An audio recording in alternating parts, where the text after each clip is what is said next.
कोल्हापूर महापालिकेतील विरोधी पक्षनेते राजेश लाटकर आणि काँग्रेसचे गटनेते इंद्रजित बोंद्रे यांच्या कार्यालयाचं आज उद्घाटन करण्यात आलं।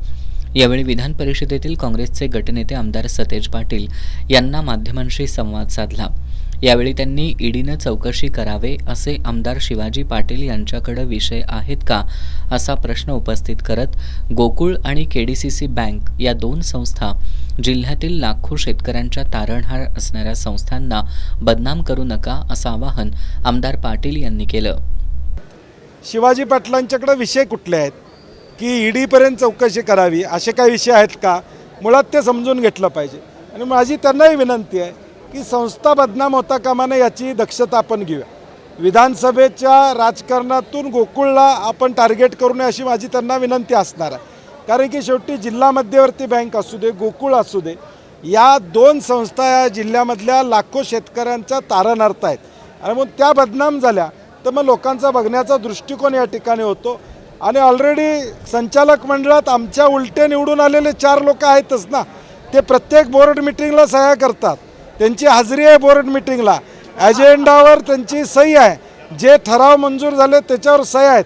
त्यामुळे मग त्यांनी काय बघितलं नाही का असं म्हणायचं आहे का त्यांना? याच अनुषंगानं बोलताना किरीट सोमय्या कदाचित कोल्हापुरात येतील। गोकुळमध्ये सध्या महायुतीचे अध्यक्ष आहेत, त्यांनी याबाबत बघून घ्यावं असं आमदार सतेज पाटील यांनी सांगितलं। भाजपची ही मोडस ऑपरेंडी आहे। ज्यावेळी एखादं प्रकरण पुढं करायचं असेल त्यावेळी किरीट सोमय्या ते तारण हारतायत भाजपचे। कुठल्याही प्रकरणात ताबडतोब ते या ठिकाणी जबाबदारी घेतात। आता कदाचित ते 2-4 दिवसात कोल्हापूरला येतील, चौकशीची वेगवेगळ्या मुद्द्यावर या ठिकाणी मागणी करतील।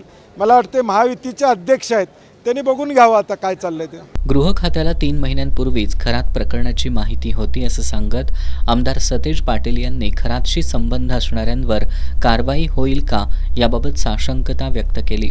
खरात प्रकरण वेगळ्या पद्धतीनं हाताळलं गेलं पाहिजे ह्याची गृह खात्याला माहिती 3 महिन्यापूर्वी होती अशी आमची माहिती आहे। मग 3 महिने ही माहिती का थांबवली होती?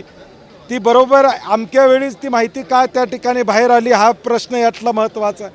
आणि म्हणून यामध्ये व्यवहार ज्यांचे आहेत, कोण भेटलं याच्यापेक्षा व्यावहारिक काही संबंध आहेत का किंवा कुठल्या पद्धतीनं त्यांचे लागेबांध आहेत याची चौकशी SIT मार्फत चालू आहे। परंतु ती खोलपर्यंत जाणार आहे का? कारण की फक्त खरातांच्यापर्यंत राहून बाकीच्यांना अभय या ठिकाणी मिळणार आहे का हा प्रश्न महत्त्वाचा आहे। आणि खरातसारखी प्रवृत्ती या महाराष्ट्रामध्ये निर्माण होता कामा नये यासाठी आत्ता कारवाई ही तातडीनं आणि लवकरात लवकर होणं महाराष्ट्रातल्या महिलांसाठी आणि महाराष्ट्रातल्या जनतेसाठी महत्त्वाचं आहे। खरातवरून ज्यांच्यावर आरोप झाले त्यांनी स्वतः खुलासा करणं अपेक्षित असल्याचं त्यांनी सांगितलं।